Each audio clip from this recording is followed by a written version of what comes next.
Hello everyone. तो स्वागत है आप सबका एमएस क्यूब के इस नए सेशन में। तो हम ज़्यादा टाइम वेस्ट ना करते हुए अपने मेटल्स और नॉन मेटल्स के टॉपिक को कंटिन्यू करते हैं। इस चैप्टर में जहाँ तक मैंने आपको पिछले कुछ लेक्चर्स में मेटल्स की कुछ केमिकल प्रॉपर्टीज़ और फिजिकल प्रॉपर्टीज़ के बारे में बताया था। केमिकल प्रॉपर्टीज जैसे मैंने आपको बताया था कि जो मेटल्स हैं वो कैसे रिएक्ट करते हैं ऑक्सीजन के साथ। मेटल्स जो है वो ऑक्सीजन के साथ रिएक्ट करके ऑब्वियसली मेटल ऑक्साइड बनाते हैं, जैसे मैंने आपको बताया था। इसके अलावा मैंने आपको ये भी जैसे एग्जाम्पल का मैंने आपको एक और चीज़ बताया था कि एग्जाम्पल तौर पर जैसे एल्यूमिनियम जो है, एल्यूमिनियम जब O2 से रिएक्ट करता है तो क्या बनाता है, एल्यूमिनियम से रिएक्ट करके क्या बनाता है Al2O3, जो कि एल्यूमिनियम ऑक्साइड है ऑब्वियसली। तो अच्छा, इस प्रोसेस को ये भी मैं आपको बता देता हूँ जो मैं शायद लास्ट में आपको नहीं बताया था, क्या कि द प्रोसेस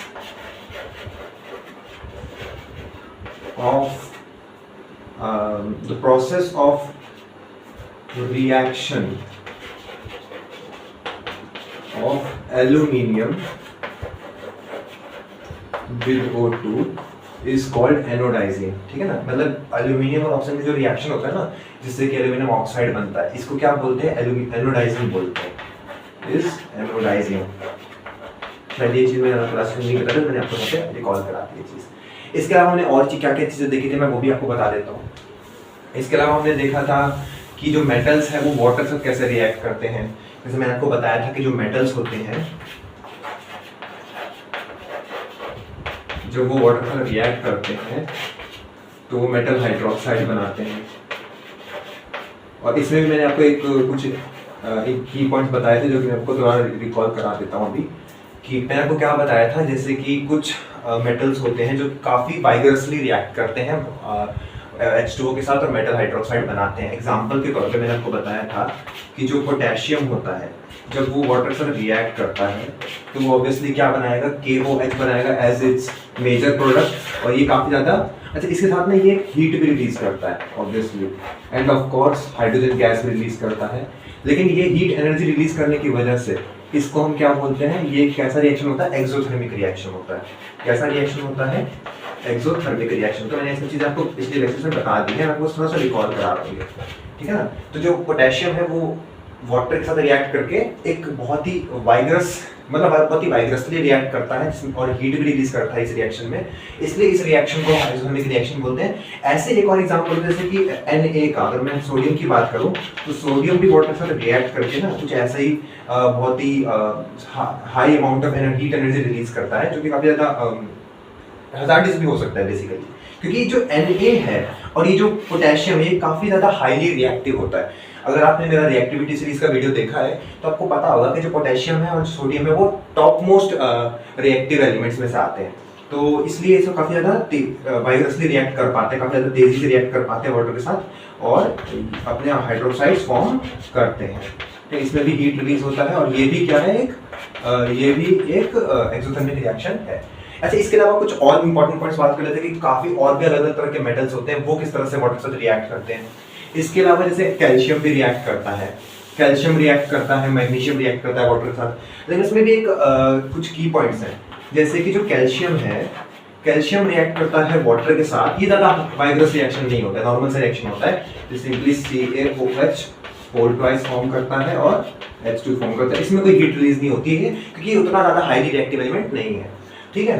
तो इसमें एक और चीज आपको ध्यान, अच्छा इसी एक और चीज मैं आपको बता दूं, यहाँ पे एक मैग्नीशियम जो आपने सुना ही होगा, मैग्नीशियम जो है जब उसको वाटर से रिएक्ट कराते हैं तो वो भी क्या फॉर्म करता है, Mg, ऑब्वियसली अपना MgOH। एक चीज में क्या ध्यान रखना है कि जो मैग्नीशियम है it only reacts with hot water। ये जो है ये कोल्ड वाटर के साथ रिएक्ट नहीं करता। जो कैल्शियम है ये कोल्ड वाटर के साथ रिएक्ट करता है और जो मैग्नीशियम है वो कोल्ड वाटर के साथ रिएक्ट नहीं करता, वो हॉट वाटर के साथ रिएक्ट करता है। ये आपका पे समझने वाली बात थी। बाकी इनका रिएक्शन बहुत ही सिंपल सा रिएक्शन होता है, उनकी तरह पोटेशियम और सोडियम की तरह उतना कोई बहुत ज्यादा एक्सोथर्मिक रिएक्शन नहीं होता है ये, ठीक है ना। इसके अलावा अगर कुछ और एलिमेंट्स की मैं बात करूं, जैसे कि एल्यूमिनियम, जिंक और आयरन की मैं बात करूं, इसका भी रेफरेंस आपकी बुक में दे रखा है। अब हम बात करते हैं एल्यूमिनियम के बारे में और बात कुछ एलिमेंट्स के बारे में। जैसे कि अगर मैं बात करूं एल्यूमिनियम, आयरन और जिंक के बारे में, तो they only reacts with steam. ठीक है, ये जो है वो सिर्फ रिएक्ट स्टीम के साथ रिएक्ट करते हैं। ये हॉट वाटर और कोल्ड वाटर के लिक्विड फॉर्म से रिएक्ट नहीं करते हैं। स्टीम बेसिकली क्या है, ये तो वाटर का ही वेपर फॉर्म होता है। ठीक है, तो ये सब उसके साथ रिएक्ट करते हैं। जैसे कि अगर मैं बात करूं तो aluminium H2O, obviously steam H2O ही होता है, उसका वेपर फॉर्म होता है, इसका रिएक्ट करके बना देता है Al2O3। आई होप आपको समझ में आ रही होगी। ऐसे ही Fe बनाता है और सब रिएक्ट करके ऑफ कोर्स Fe2O। तो इस तरह के काफी सारे एलिमेंट्स बनते हैं।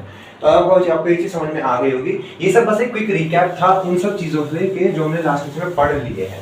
अब हम बात करेंगे कि ये जो है मेटल्स वो कैसे रिएक्ट करते हैं एसिड्स के साथ। अच्छा, उससे पहले एक और चीज मैं आपको बता देता हूँ। मैंने आपको बताया था कि जो कैल्शियम है और जो मैग्नीशियम है वो जब रिएक्ट करता है वाटर के साथ, दोनों जब रिएक्ट करते हैं वाटर के साथ, तो क्या फॉर्म करते हैं, अपना अपना मेटल ऑक्साइड, कुछ भी मेटल ऑक्साइड फॉर्म करेंगे, मेटल हाइड्रोक्साइड जो भी फॉर्म करते हैं, और क्या फॉर्म करते हैं, हाइड्रोजन गैस। मेन सब यहाँ पे समझने वाली क्या है, यहाँ पे ये समझना है आपको कि जो हाइड्रोजन गैस यहाँ पे रिलीज हुआ है वो क्या कर जाता है, Ca और मैग्नीशियम यानी कि कैल्शियम और मैग्नीशियम जाके स्टिक कर जाता है, उस पर जाके चिपक जाता है। इस वजह से क्या होता है, कैल्शियम और मैग्नीशियम की डेंसिटी गिर जाती है, कम हो जाती है। और डेंसिटी कम होने की वजह से क्या होगा, कैल्शियम और मैग्नीशियम जो है वो फ्लोट करने लगेंगे। तो calcium and magnesium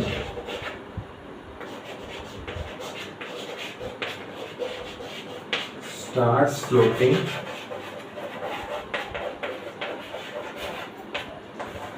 on water. So starts floating because H2 sticks on them. अब कोई चीज समझ में आ गई हो। तो अब हम बात करते हैं कि जो मेटल्स हैं वो एसिड के साथ कैसे रिएक्ट करते हैं। तो अब हम बात कर लेते हैं मेटल्स का रिएक्शन विद एसिड्स। हमने अभी तक मेटल का रिएक्शन देख लिया कि वो ऑक्सीजन के साथ कैसे रिएक्ट करते हैं, किस तरह से मेटल ऑक्साइड्स फॉर्म होता है, वो वाटर के साथ कैसे रिएक्ट करते हैं, कौन कौन से मेटल्स वाटर के साथ रिएक्ट करते हैं, कोल्ड वाटर, हॉट वाटर, और कुछ कौन कौन से मेटल्स हैं जो स्टीम के साथ रिएक्ट करते हैं। अच्छा, कुछ और मेटल्स मैंने आपको बताना भूल गया था। जो गोल्ड होता है, जो सिल्वर होता है, ये कुछ ऐसे मेटल्स हैं जो कि रिएक्ट ही नहीं करते हैं, they actually do not react with water. ठीक है, इस वजह से कोरोड वगैरह नहीं होते हैं, इसलिए भी इन लोगों का एज एन ऑर्नामेंट यूज किया जाता है। फिर आपको कोई समझ आ गया होगा। अब हम बात करते हैं कि reaction of metals with acids क्या होता है। सबसे बेसिक अगर आपको समझना हो, फंडामेंटल यही है कि जो मेटल है वो रिएक्ट करता है डाइल्यूट एसिड के साथ और फॉर्म करता है सॉल्यूट प्लस सॉल्ट और H2 गैस। अच्छा, ये डाइल्यूट का मतलब क्या है? आई होप आपको डाइल्यूट का मतलब पता होगा, बट अगर नहीं पता तो मैं आपको बता देता हूँ। डाइल्यूट का मतलब ये होता है कि ये जो डाइल्यूट एसिड है इसमें एसिड का कंसंट्रेशन कम है और वाटर का कंसंट्रेशन इसमें ज्यादा है, ताकि जो एसिड का इफेक्ट है वो उतना ज्यादा नहीं होता है इसमें। एसिड है, इसको डाइल्यूट एसिड को हम काफी वीक एसिड मतलब की तरह ट्रीट करते हैं। ठीक है ना। तो अगर मेटल को हम किसी डाइल्यूट एसिड से रिएक्ट कराते हैं तो वो सॉल्ट और हाइड्रोजन गैस प्रोड्यूस करता है। लेकिन कुछ मेटल, एक इसमें भी एक एक्सेप्शन है कि एक एसिड होता है HNO3, ये होता है नाइट्रिक एसिड। जो मेटल्स होते हैं ना वो नाइट्रिक एसिड से रिएक्ट करके हाइड्रोजन गैस फॉर्म नहीं करते हैं। क्यों फॉर्म नहीं करते हैं? क्योंकि जो नाइट्रिक एसिड है वो एक इफेक्टिव ऑक्सीडाइजिंग एजेंट होता है। और आप लोग को पता होगा ऑक्सीडाइजिंग एजेंट क्या होता है, जो हमने फर्स्ट चैप्टर में पढ़ा भी था। ऑक्सीडाइजिंग एजेंट एक ऐसे कंपाउंड्स और ऐसे एलिमेंट्स को बोलते हैं जो कि दूसरों को ऑक्सीडाइज कर देते हैं, मतलब दूसरों में ऑक्सीजन को ऐड करना या दूसरों से हाइड्रोजन को रिमूव करना, इस तरह के प्रोसेस को करते हैं वो लोग। और खुद क्या करेंगे, ऑब्वियसली बात है, अगर कोई मेटल या कोई भी कंपाउंड अगर किसी दूसरे को ऑक्सीडाइज कर रहा है तो खुद ऑब्वियसली रिड्यूस होगा। तो मेटल जब भी जनरली जो भी मेटल होता है अगर वो नाइट्रिक एसिड रिएक्ट करता है तो वो क्या ये नाइट्रिक एसिड क्या करता है, जो भी H2 गैस फॉर्म हुआ है उसको ऑक्सीडाइज करके वाटर बना देता है।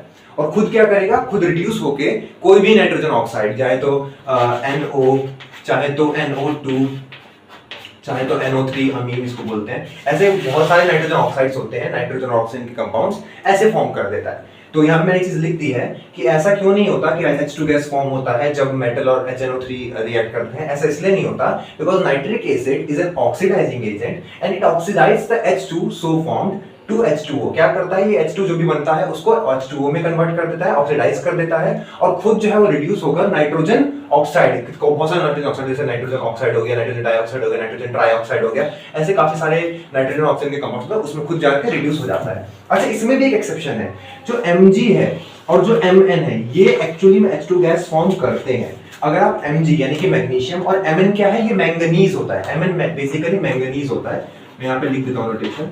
जो Mn है वो मैंगनीज होता है। अगर आप मैंगनीज या फिर मैग्नीशियम इसको रिएक्ट कराओगे डाइल्यूट HNO3 के साथ तो ये H2 गैस फॉर्म कर देते हैं। बाकी कोई भी जो मेटल्स हैं वो HNO3 के साथ रिएक्ट करके H2 फॉर्म नहीं करते हैं, वो H2O फॉर्म करते हैं। तो आपको ये चीज समझ में आ गई होगी।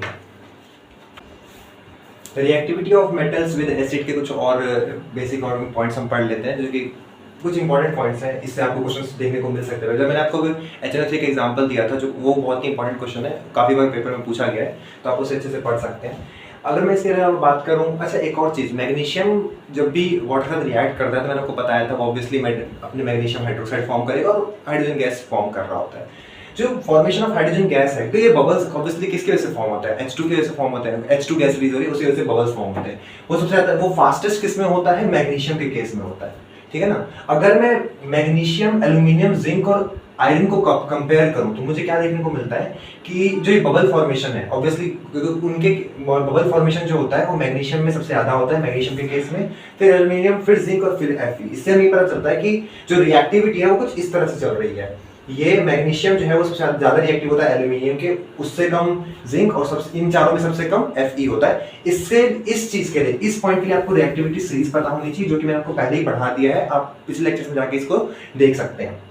तो इससे आपको यहाँ पर एक इंपॉर्टेंट चीज क्या पता चल गई कि जो बबल फॉर्मेशन है वो मैग्नीशियम के केस में ज्यादा होता है इन चारों के कंपैरिजन में, क्योंकि मैग्नीशियम जो है इनसे ज्यादा इन चारों में सबसे ज्यादा रिएक्टिव कौन है, मैग्नीशियम है, तो उसमें वो ज्यादा तेजी से रिएक्ट कर पाएगा और हाइड्रोजन जो है वो ऑब्वियसली इनके मुकाबले ज्यादा तेजी से फॉर्म कर पाएगा। और कॉपर जो है ऑब्वियसली वो फॉर्म नहीं करता है, कोई भी वो H2 गैस फॉर्म नहीं करता है। इसका जो रीजन है वो ऑब्वियसली रिएक्टिविटी सीरीज में ही छुपा हुआ है, क्योंकि जो कॉपर है वो ऑब्वियसली हाइड्रोजन से कम रिएक्टिव होता है। आप चाहे तो रिएक्टिविटी सीरीज देख सकते हैं। तो इस वजह से जो कॉपर है वो कोई बबल फॉर्म करेगा नहीं, वो H2 गैस रिलीज कर ही नहीं पाएगा रिएक्शन करके। ऐसे केस में टेम्परेचर भी कांस्टेंट, जब कोई रिएक्शन नहीं है तो ऑब्वियसली बात है टेम्परेचर तो कांस्टेंट रहना ही है। और इससे हमें एक चीज क्या पता चलता है कि जो कॉपर है वो HCl से रिएक्ट नहीं करता है, क्योंकि मैंने आपको बताया यहाँ पे H और H+ और C- आयन, Cl- आयन होते हैं। कॉपर ऑब्वियसली हाइड्रोजन से कम रिएक्टिव है तो ऑब्वियसली उसको डिस्प्लेस तो कर नहीं पाएगा और इस वजह से वो फॉर्म नहीं कर पाता है। क्या फॉर्म नहीं करता है, HCl से कोई भी रिएक्शन। तो अब आपको ये चीज समझ में आ गई होगी। इस चीज को समझने के लिए मैंने रिएक्टिविटी सीरीज आपको पहले ही बता दिया है, तो आप उसको जाके जरूर से जरूर चेक करें ताकि आपको ये रिएक्टिविटी सीरीज से रिलेटेड चीजें सब कुछ पता चल जाए। और आप लोग के लिए एक नया सरप्राइज हम लोगों ने खोज लिया है, वो ये कि हम मैथमेटिक्स और साइंस से रिलेटेड क्वेश्चंस, कुछ बढ़िया क्वेश्चन ऑफ द डे हम हर रोज आपके लिए पोस्ट कर रहे होंगे, ताकि आप उसको देखकर अपने प्रैक्टिस को कंटिन्यू कर सकें और अपनी बेहतर प्रैक्टिस कर सकें। तो आप इसके लिए हमारे चैनल से जुड़े रहिए, हमारे चैनल को सब्सक्राइब कीजिए और हमारे ऐसे ही बेहतरीन क्वेश्चंस के लिए आप हमें सपोर्ट करते रहिए। तो मिलते हैं नेक्स्ट वीडियो में। अच्छा, उससे पहले आपको ये सारे नोट्स कहाँ पे मिलेंगे, हमारे टेलीग्राम ग्रुप पे मिलेंगे, तो आप टेलीग्राम ग्रुप पर जाकर हमें ज्वाइन कर सकते हैं और वहाँ से सारे PDFs और क्वेश्चंस जो भी हैं वो आप वहाँ पे जाके रीच कर सकते हैं। तो क्वेश्चन ऑफ द डे के लिए इंतजार करते रहिए, हमारे वीडियो को लाइक कीजिए और मिलते हैं नेक्स्ट वीडियो में, पढ़ते रहिए।